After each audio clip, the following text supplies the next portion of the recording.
You'll see the camera from them.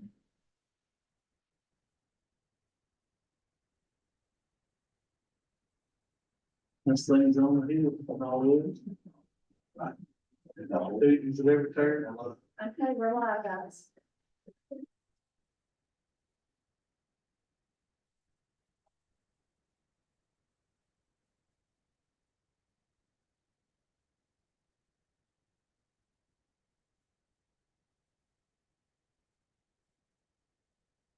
I'd like to welcome everybody tonight to our regularly scheduled DSS board meeting. Just a reminder to those in attendance to please silence your mobile devices. And I'll ask Commissioner Pittman, please, an invocation. You God, thank you for the opportunity to come out here this evening, God, and help our community, God, through the DSS and all the wonderful services they provide, God. Be with these individuals here that represent the DSS, God, guide them, guide us in their decisions. See us safely home, and anything we do have it done in the glory of your name. Ask this prayer in Jesus' name. Amen. Commissioner Masters, would you raise the pledge? Attention, salute, pledge. I pledge allegiance to the flag of the United States of America, to the republic for which it stands, one nation, under God, indivisible, with liberty and justice for all. Item number 5 on the agenda is the ethics awareness and conflict of interest reminder. If there's any potential conflicts of interest, perceived or otherwise, or any potential ethical conflicts, now would be the perfect time to disclose those. Here none. Item number 6, additions or changes to the agenda. Are there any additions or changes to the agenda tonight?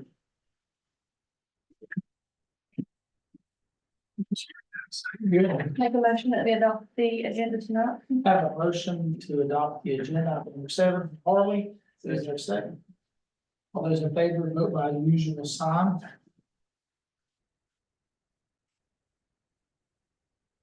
Item number 8 is the approval of minutes from May the 6th. I didn't see any issues with those myself. Are there any items that anything needs to be changed in those minutes, or can I have a motion that we accept? Second. Have a motion from Steve. And a second from Harley. All those in favor, vote by usual sign. Motion carries. Item number 9 is our director's update. We'll invite our director to come and give us our update. Good evening. Good evening. Lots again going on.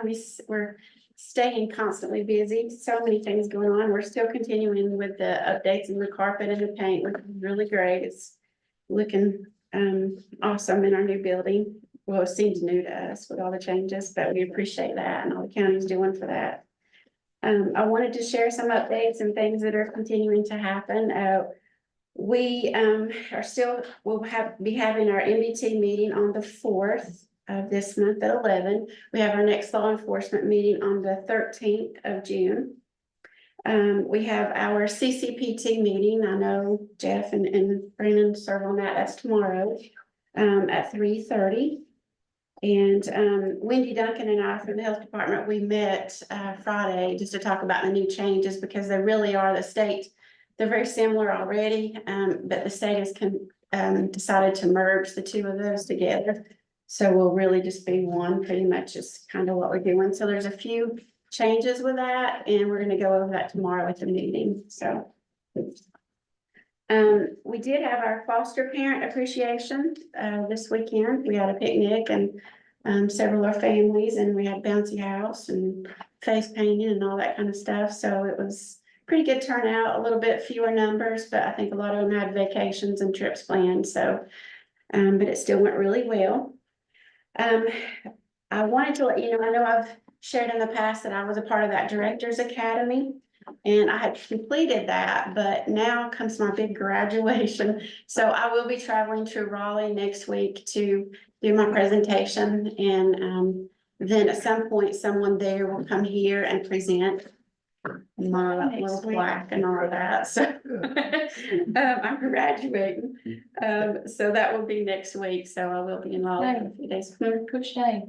I will be Tuesday and Wednesday. Well, actually, I'll go down Tuesday and be there Wednesday for my presentation, and then Thursday, there's another association meeting that I'll attend and come back Thursday. So you're gonna be there as well.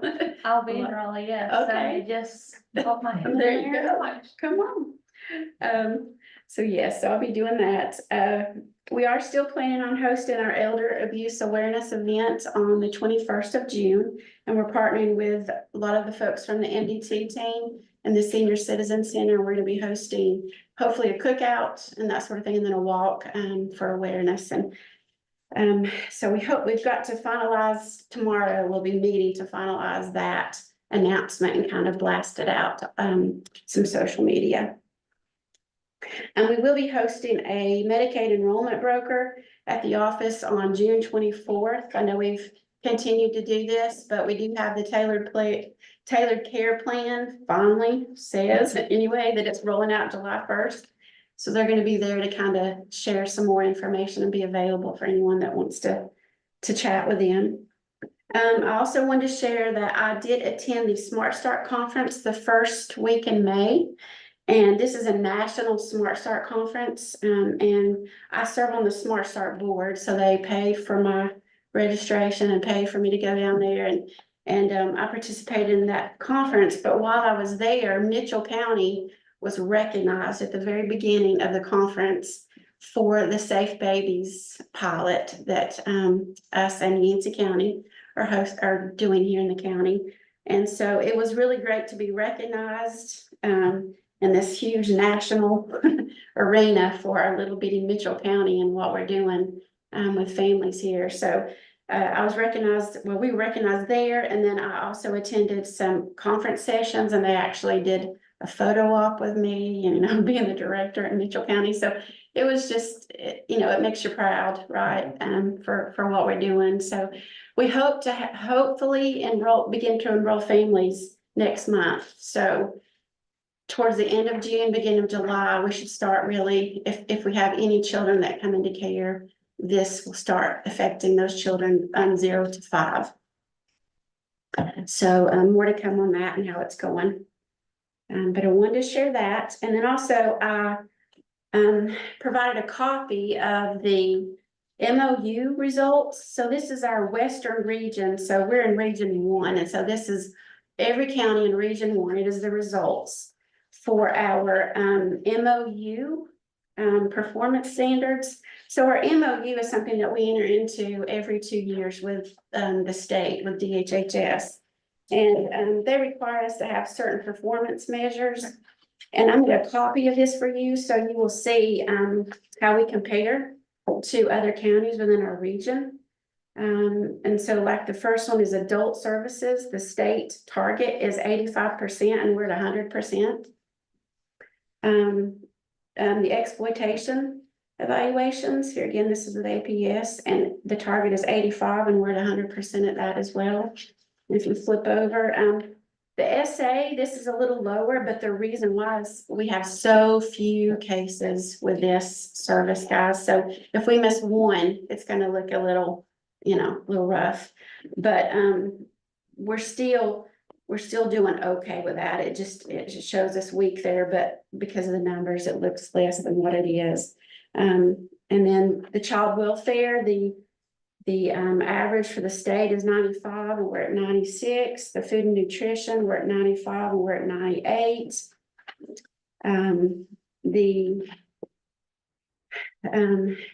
The applications, this is like when the applications come in for services, the state average is 98, or the target is 98 and we're at 90. Excuse me, the target is 95 and we're at 98. The recertification timeline is at 95%, but we're at 100. The energy programs, this is our all of, you know, the heating and cooling. So the target is 95 and we're at 100. The percent for the actually taking the applications timely is set at 95 and we're at 100% at that as well. And then, the other ones is, with our work first. The target is 95 and we're at 100. And here again, the recertifications with work first, the target is 95 and we're at 100% at that as well. And then there's some, with Tammy's program, the child support, and we're doing at 100 and maybe even higher in some areas. So I just wanted everyone to see that we are meeting our target with the state MOU, so. And it gives you a good comparison to the other counties and how they're looking. You have any questions with that?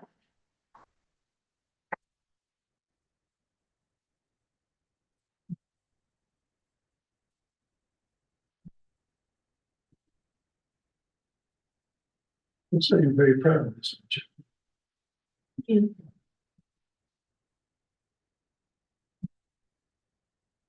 work hard.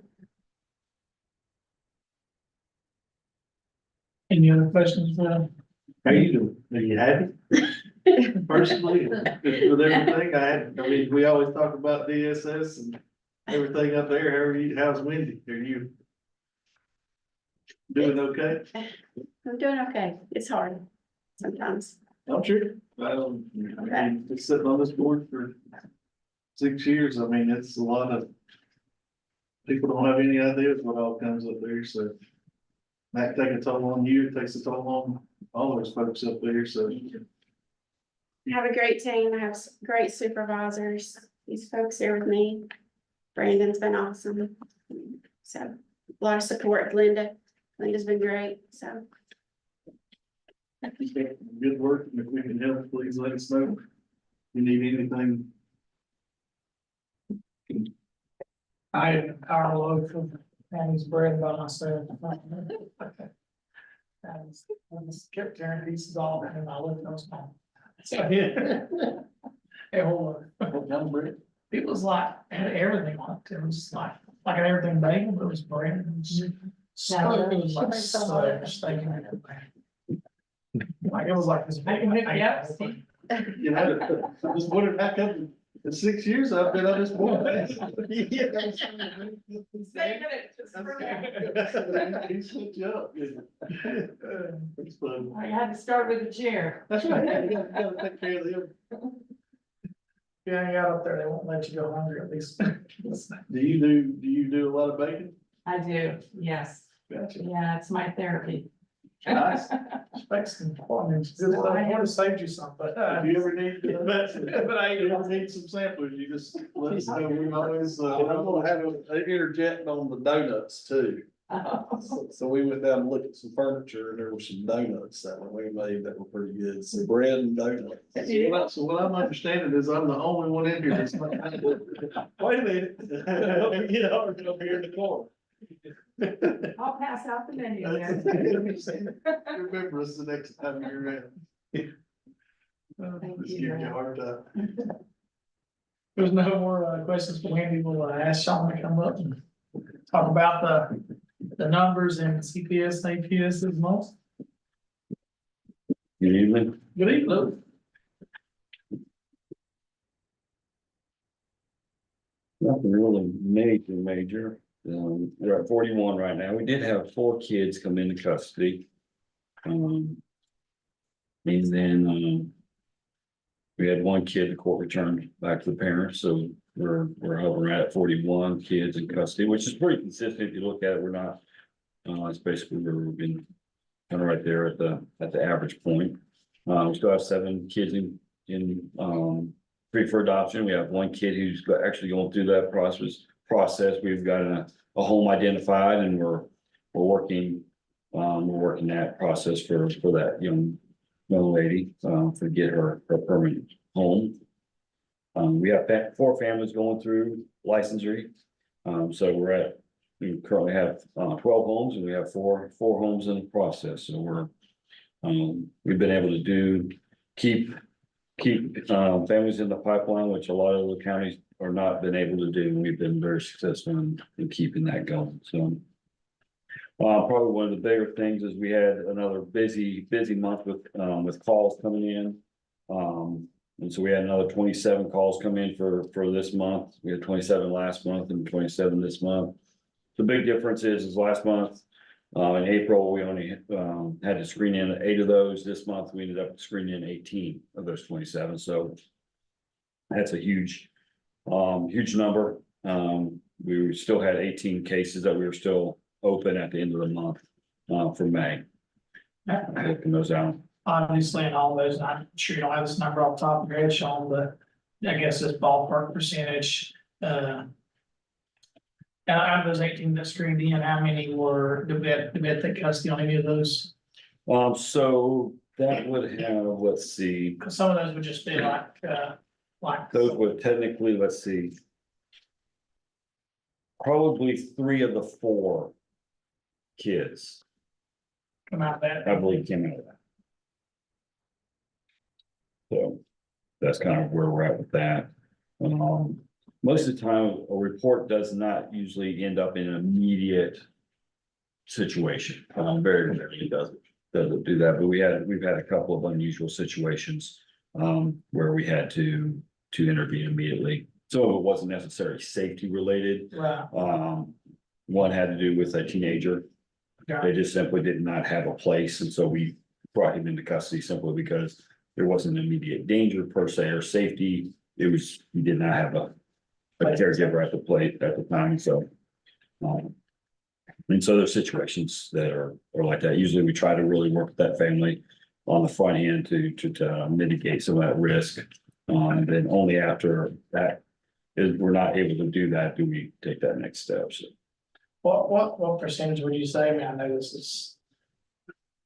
Kind of ballpark, end up having to like, I guess, don't work the case plan, end up coming into custody, generally still small or.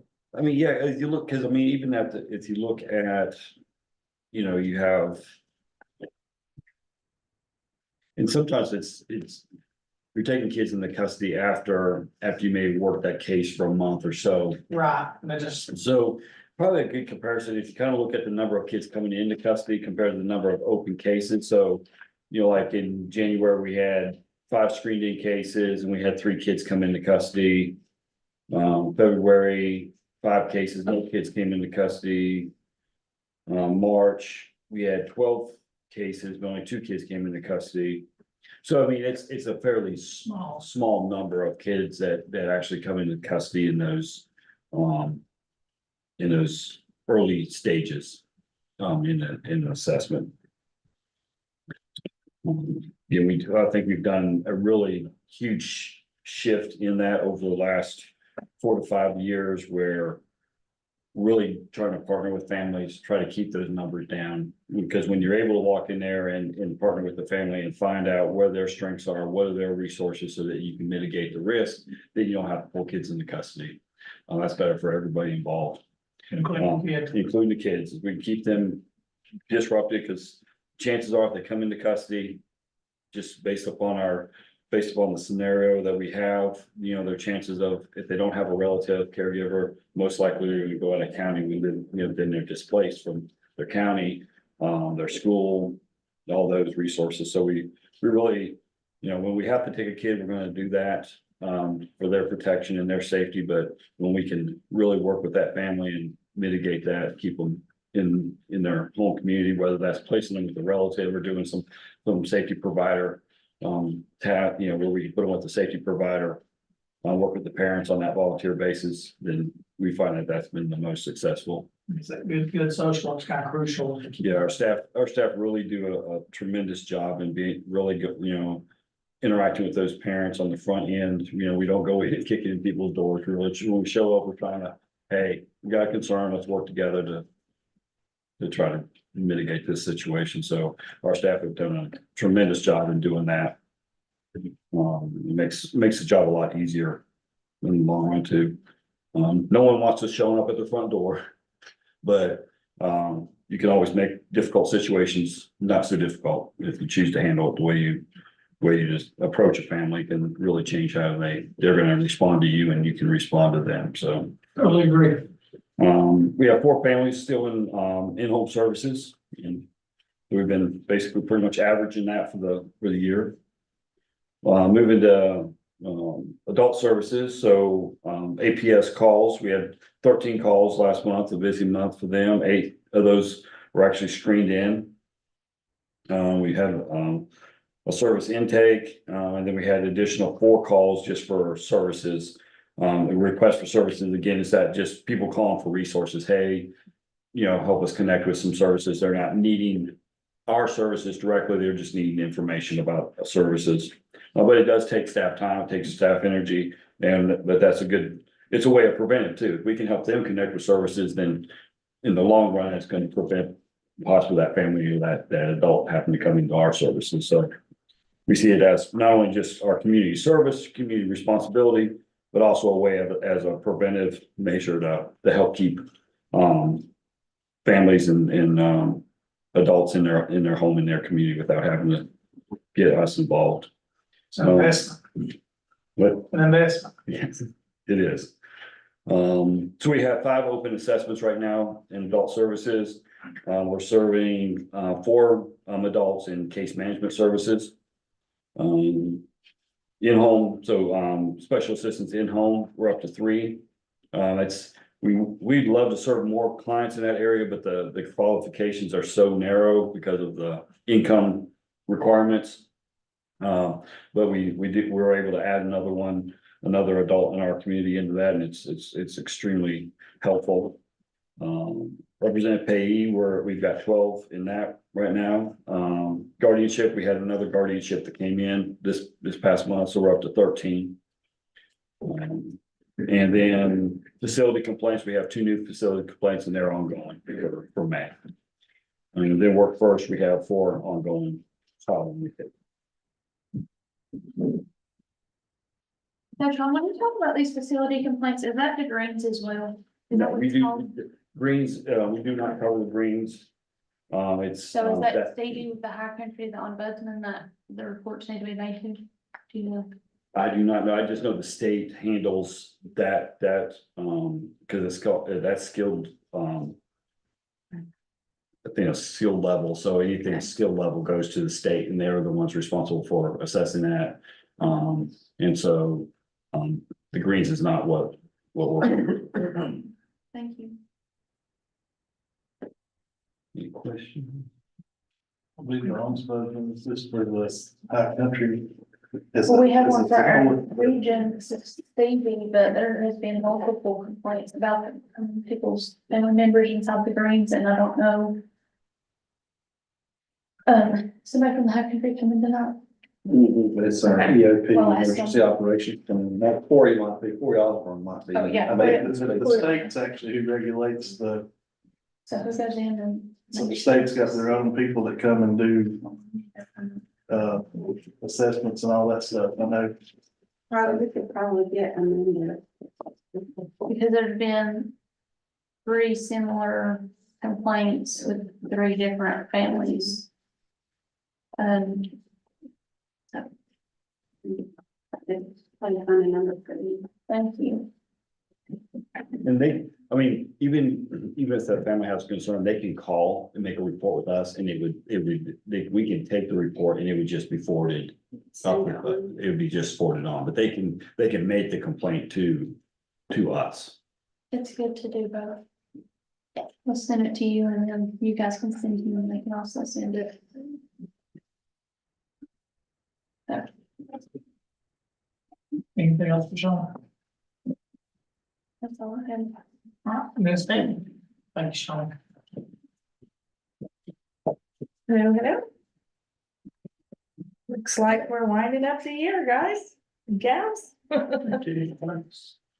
So we've got 11 months on the books for expenditures. For all programs, we should be at 91% right about this time of year. We're at 88, just running a little bit under. So that's good.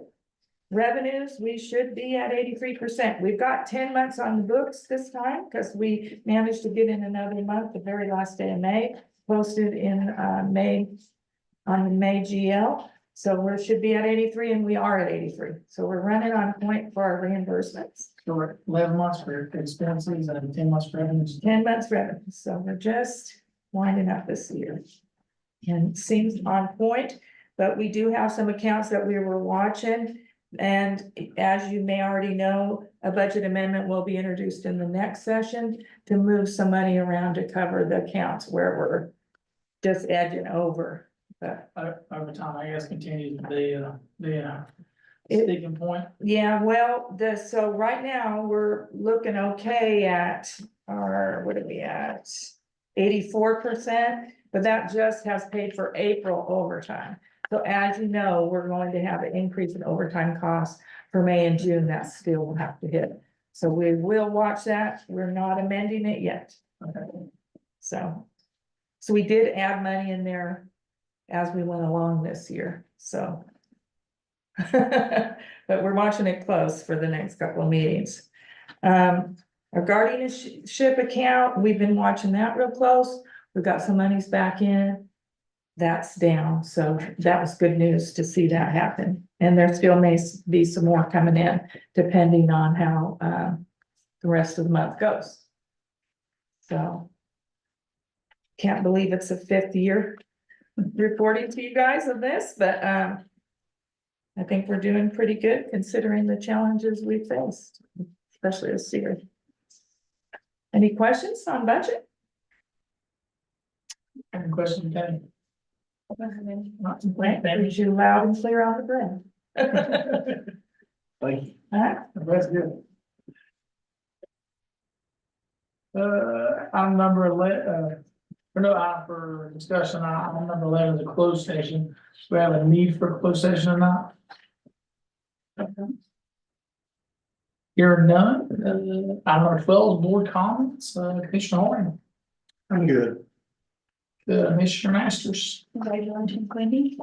Really good of you. Sound like I'm glad we're getting done fairly early. I know you guys are hour running on fumes and had a busy week, so that's all I have. Thanks for your continued work up there. motion to adjourn. Okay, is there a second? Good vote, motion adjourned. Yes, sir. All in favor?